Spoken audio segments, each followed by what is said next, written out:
Bonjour à toutes et à tous. Donc, je suis Julia Dallest pour l'association Open Geneva. On est une association à but non lucratif genevoise qui stimule et encourage l'innovation ouverte dans le Grand Genève et maintenant bien au-delà, en Chine, en Asie-Pacifique. Et si je suis là aujourd'hui, c'est pour vous parler d'une initiative qu'on a menée l'année dernière, mais finalement qu'on mène avec Open Geneva depuis plusieurs années. C'est cette démarche très concrète pour engager les citoyens, les citoyennes dans des actions concrètes. Et du coup, Aristide le disait très bien, on peut faire des choses aussi à notre niveau. Évidemment, il y a des choses qui doivent se faire au niveau institutionnel, au niveau des États. Mais on peut aussi proposer des solutions, en tout cas réfléchir à des projets à impact concret aujourd'hui pour agir sur des sujets qui nous tiennent à cœur. Et en l'occurrence, il s'agit du Smart City Experience. Donc c'est ce hackathon pour la ville durable. Alors, rapide définition d'un hackathon, c'est un événement collaboratif de plusieurs dizaines d'heures, en général 24 heures, où des équipes pluridisciplinaires vont travailler ensemble à trouver des idées, mais au-delà, trouver des solutions concrètes pour répondre à un problème, pardon. Donc, nous, on a posé cette question de, finalement, qu'est-ce qu'on peut faire aujourd'hui pour la ville de demain, concrètement, à notre niveau? Donc, on a lancé ça avec la HEG en 2021, parce que c'est un sujet qui nous tient à cœur pour Open Geneva. Et il y a eu une centaine de personnes qui se sont réunies pendant 24 heures. On était hyper contents, on n'avait pas les masques et on se voyait en octobre à la HEG.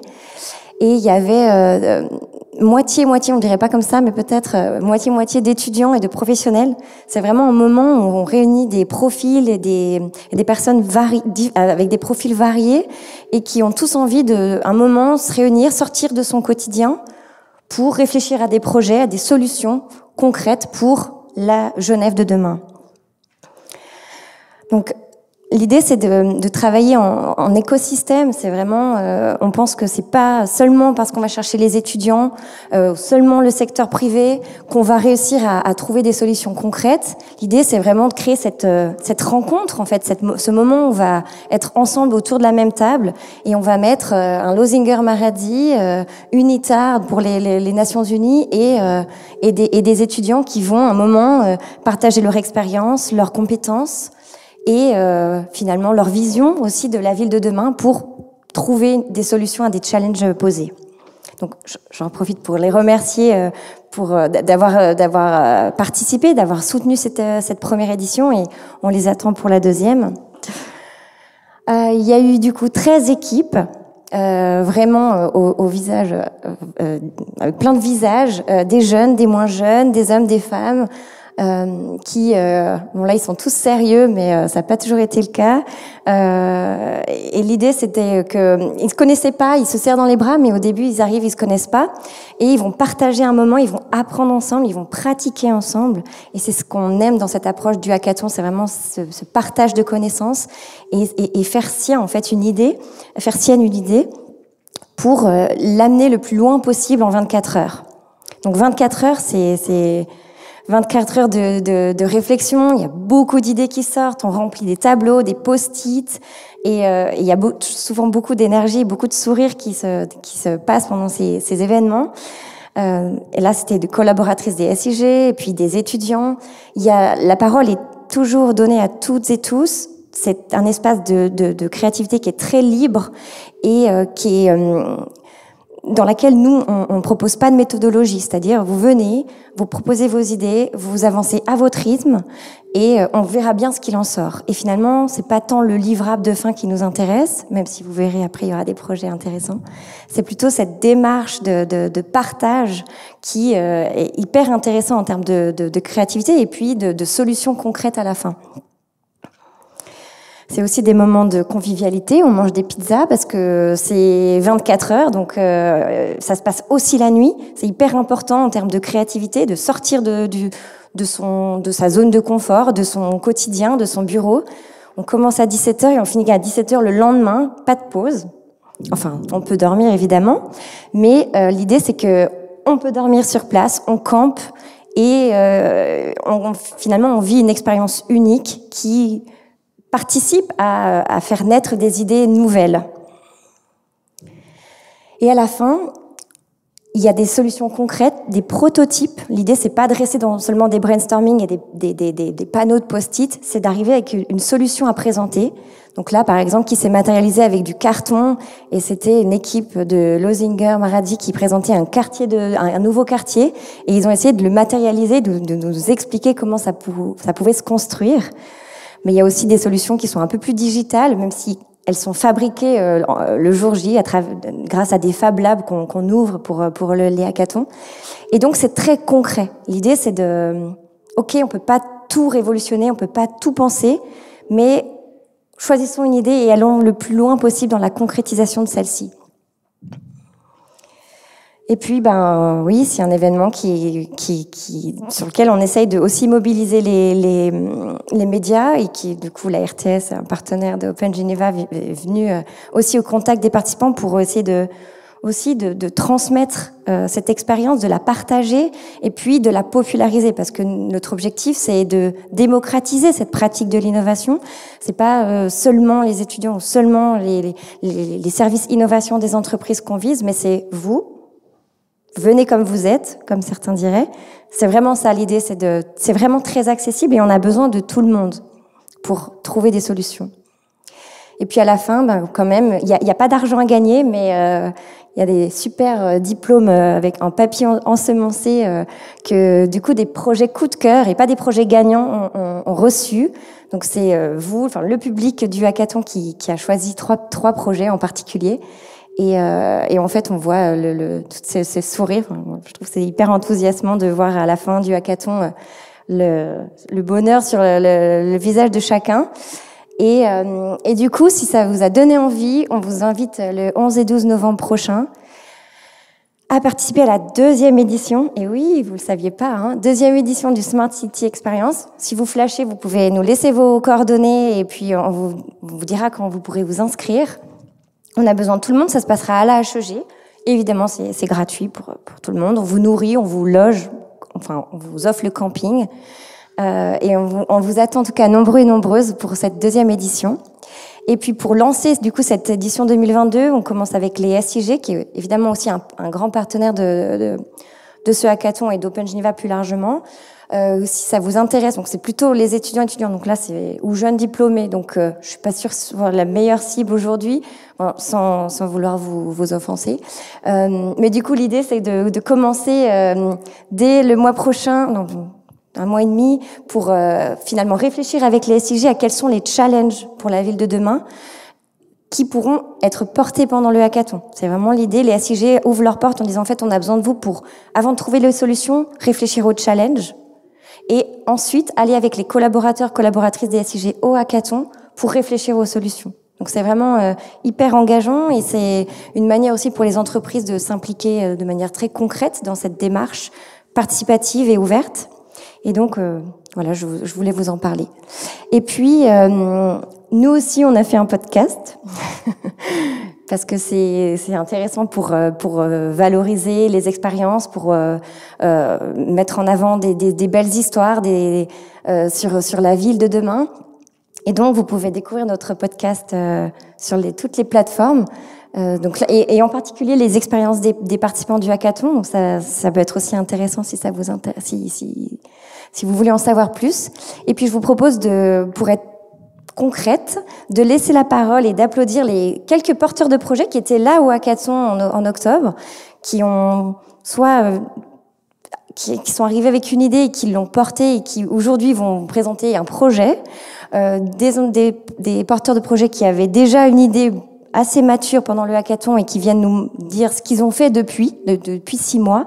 Je pense que c'est toujours important quand on parle de hackathon, on dit souvent mais qu'est-ce qui se passe après ? On sait pas. Et ben là, c'est une bonne manière de vous montrer que oui, il se passe des choses. Le hackathon, c'est un moment phare pour lancer des projets, lancer des dynamiques et c'est super important ensuite de voir que ça continue dans la durée. Donc je vais laisser la parole à, je sais pas dans l'ordre, on va voir, au projet Oasis, représenté par Sylvain Gache, historien des risques naturels, et Malcolm Onifadé, assistant scientifique EPFL, qui ont participé au hackathon, qui se sont rencontrés au hackathon. Vous ne connaissiez pas avant, voilà. C'est aussi ça, le lieu de hackathon, c'est des belles rencontres. Et ils vont vous parler de ce projet qui est né pendant le Smart City Experience. À vous la parole, on les applaudit.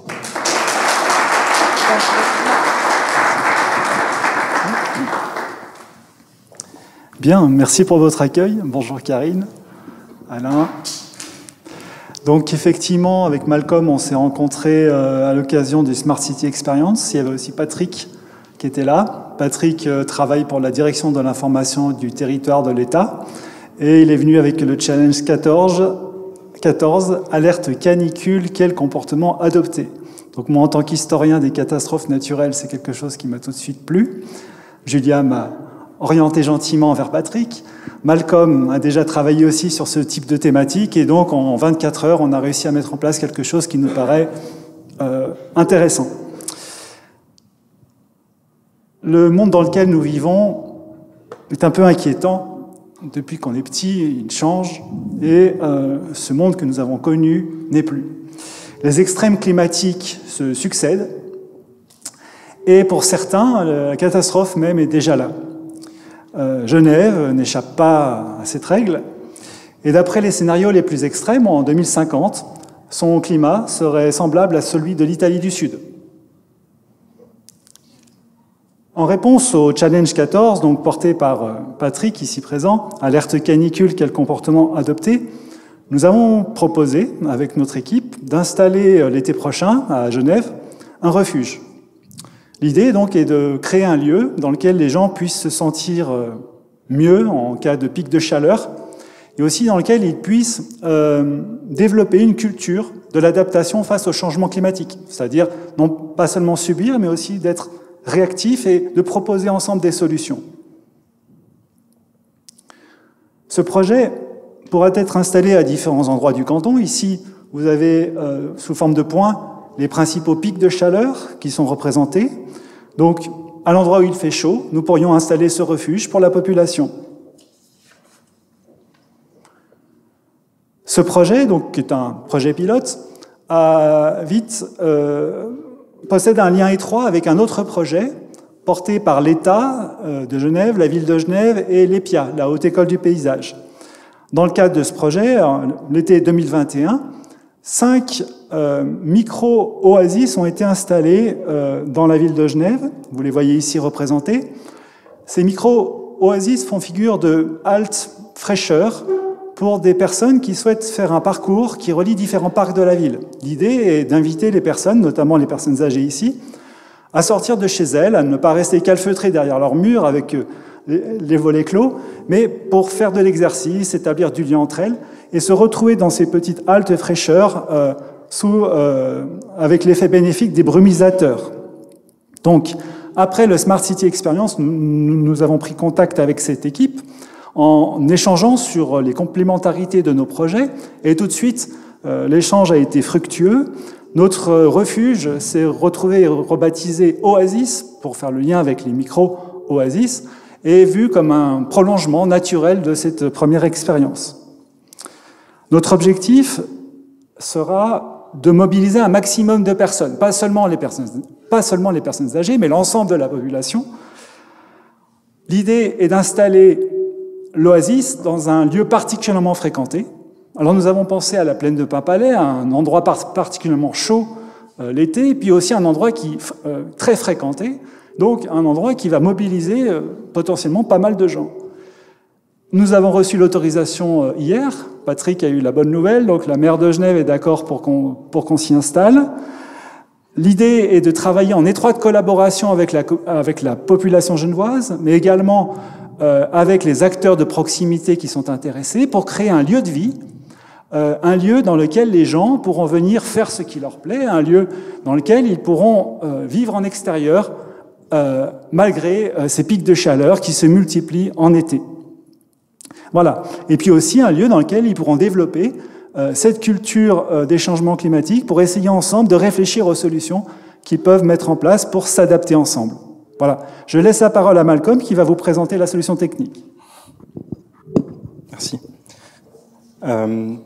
Du coup, pour ce projet, la structure légère développée lors du Smart City Experience en octobre dernier, On a prévu d'ajouter un climatiseur low-tech, donc développé aussi dans le cadre de mes études et qui a été testé à Honnay en 2021.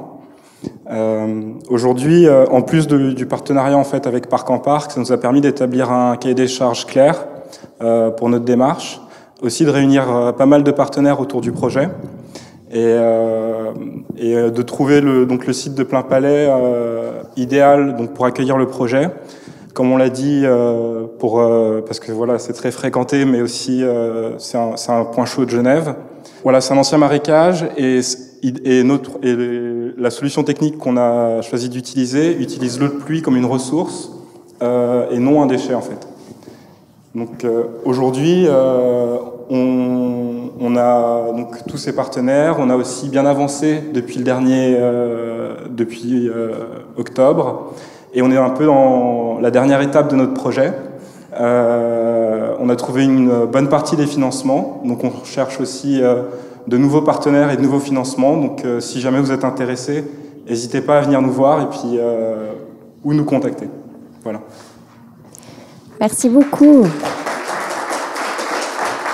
Merci Sylvain, merci Malcolm. Merci beaucoup. Je vais laisser... voilà.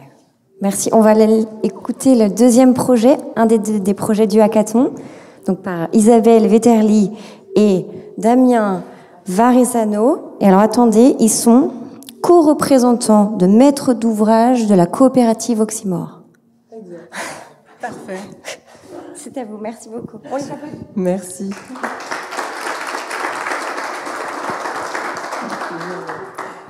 Bonsoir, merci beaucoup pour cet accueil. Donc on est voilà.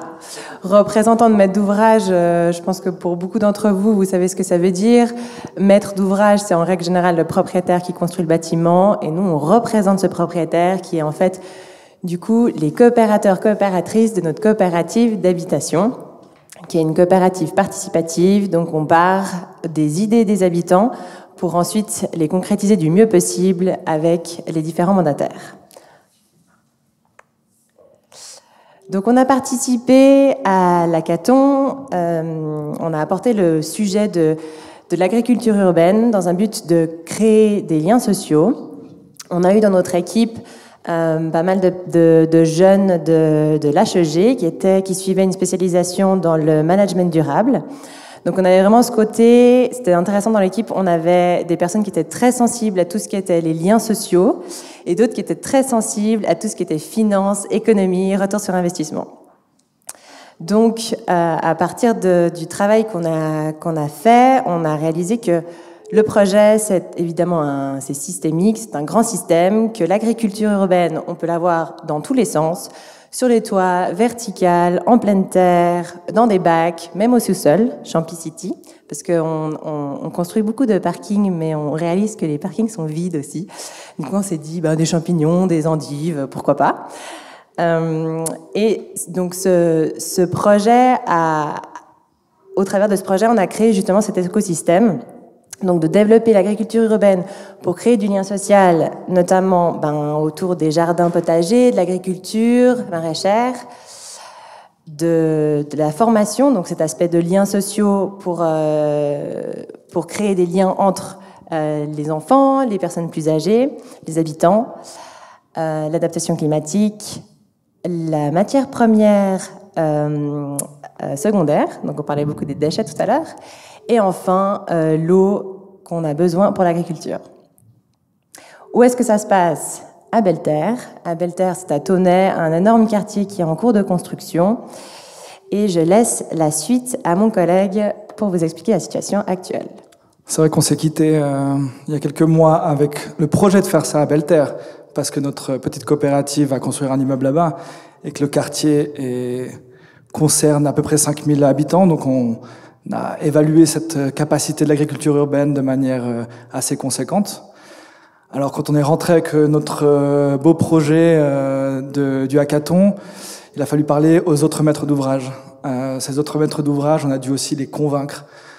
Alors ça n'a pas forcément été un parcours sans embûches, ça a presque été un plaidoyer, mais on peut dire qu'aujourd'hui on a franchi une étape et que les études prospectives qu'on est en train de lancer, Ces études, un certain nombre des thématiques assez classiques qu'on est obligé de prendre en considération dans un projet immobilier, de l'énergie, l'habiter, le vivre ensemble, l'empreinte carbone du bâtiment, toutes ces thématiques qui sont très importantes. Bah voilà, on a poussé un petit peu les lignes, on a déplacé un petit peu les meubles, et puis dedans on a placé l'agriculture urbaine.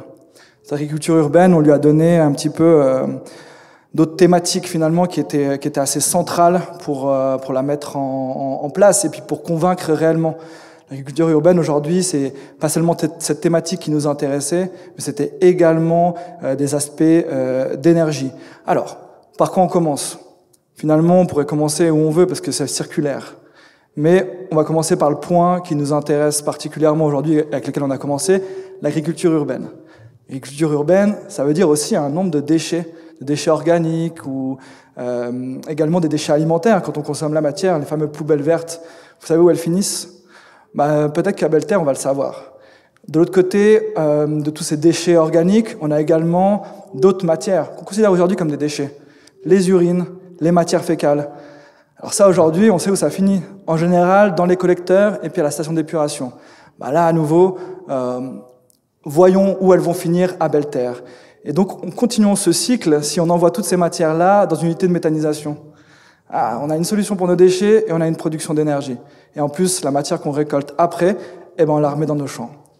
Voilà un petit peu le projet aujourd'hui. On est à l'étape de l'étude prospective, l'étude de faisabilité. Une fois qu'on a convaincu les maîtres d'ouvrage, l'étape suivante, c'était trouver des personnes qui peuvent réaliser cette étude. Et là, à nouveau, c'est pas si facile. Et je parle encore au présent, parce qu'on est encore en train de trouver finalement nos professionnels, les personnes qui ont les compétences pour nous accompagner sur l'ensemble de ces thématiques-là qu'on vient de lister. Alors on en a trouvé certains, on va lancer ces appels à projets, on va trouver une équipe qui est capable de nous accompagner, mais là-dedans, voilà, on est toujours à l'écoute de compétences qui existeraient sur le territoire, les plus locales possibles. Donc n'hésitez pas à nous renseigner là-dessus. Et également, s'il y a des cultivateurs, notre coopérative, elle recherche des membres, donc il ne faut pas hésiter aussi, Exactement. Si le projet vous intéresse, à venir nous rejoindre. Voilà, on cherche toujours des futurs et futurs coopérateurs et actrices. Merci. Merci beaucoup.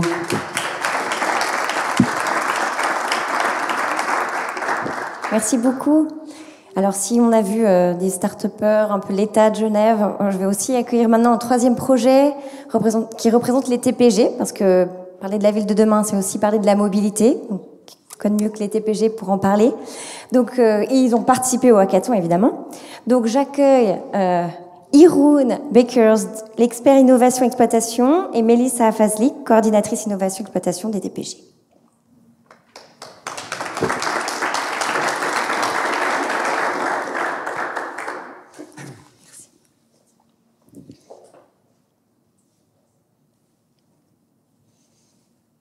Bonjour. Hey, salut. Bonjour Iroun, ça va? Très bien, et toi? Oui, ça fait un moment qu'on ne s'est pas vu. Dis-moi. Non, c'est vrai. Est-ce que tu as éventuellement envie cet après-midi d'aller avec moi à Cartigny pour boire un café? Ah, mais avec grand plaisir. Mais uniquement en transport en commun, s'il te plaît. On n'y va pas en voiture? Non. Transport en commun. Tu es sûr? Oui. Mais à ce moment, je dois regarder un peu comment on peut y aller. Ah, j'ai trouvé quelque chose.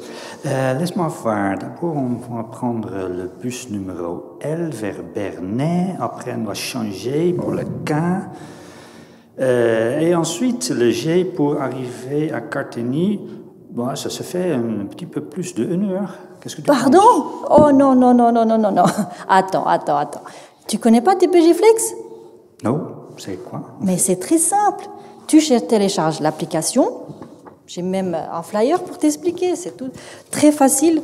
Tu choisis ton arrêt de départ, ton arrêt d'arrivée, l'heure à laquelle tu veux partir ou d'arriver, et le véhicule, il vient te chercher. Tu réserves, il t'amène directement. C'est comme un taxi, donc? C'est un transport en commun d'un arrêt à un autre arrêt, mais totalement personnalisé. D'accord. Mais si ça, c'est un transport en commun et il y a une autre commande au même moment. Ah, mais si le système estime que notre réservation est combinée avec l'autre, on sera en commun avec d'autres personnes. Ah, mais c'est bien. Et après, qu'est-ce que le bus il fait? Il continue à rouler à vide? Non. Il va s'arrêter. Il roule uniquement quand il y a une demande. Donc, il ne dépense pas d'essence? pas d'énergie, Et pas de pollution. Pas de bruit. Il fait pas de bruit. Ah, mais ça, c'est intéressant, ça. Laisse-nous prendre TPG Flex. Voilà, c'est notre, facile, il est là, notre déjà. bus B est déjà là. On peut y aller. Et en moins de 15 minutes, on y sera. C'est quand même plus agréable. Et dans quelle zone cette TPG Flex, ça fonctionne un peu? Bah, c'est très simple. On est sur plusieurs communes.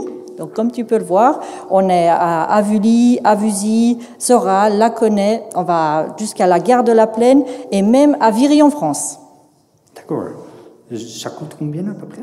Bah, si tu as un abonnement, ça ne te coûte rien de plus. Ah, et juste un billet normal, 3 francs? Billet normal. Mais pour France, probablement un petit peu plus. Évidemment, c'est les prix habituels. Rien qui Et change. c'est donc juste le demi-territoire de la Champagne. C'est Exact. pas intéressant de faire agrandir la zone un peu? Ah bah ça dépend des clients, des communes et toute personne qui voudra aller encore plus loin, faire la demande et on avisera pour agrandir encore plus, accueillir encore plus de monde. Très intéressant.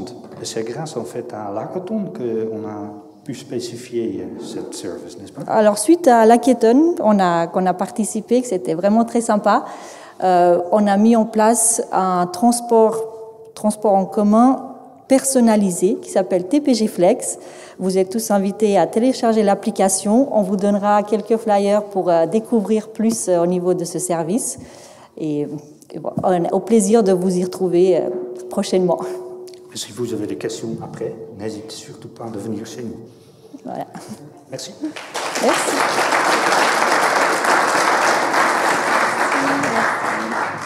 Merci beaucoup. J'espère que ça vous a un peu montré ce qu'on fait pendant Hackathon et ce qu'il est possible de faire après. Donc merci beaucoup d'être venus, merci d'avoir partagé votre expérience et vos projets.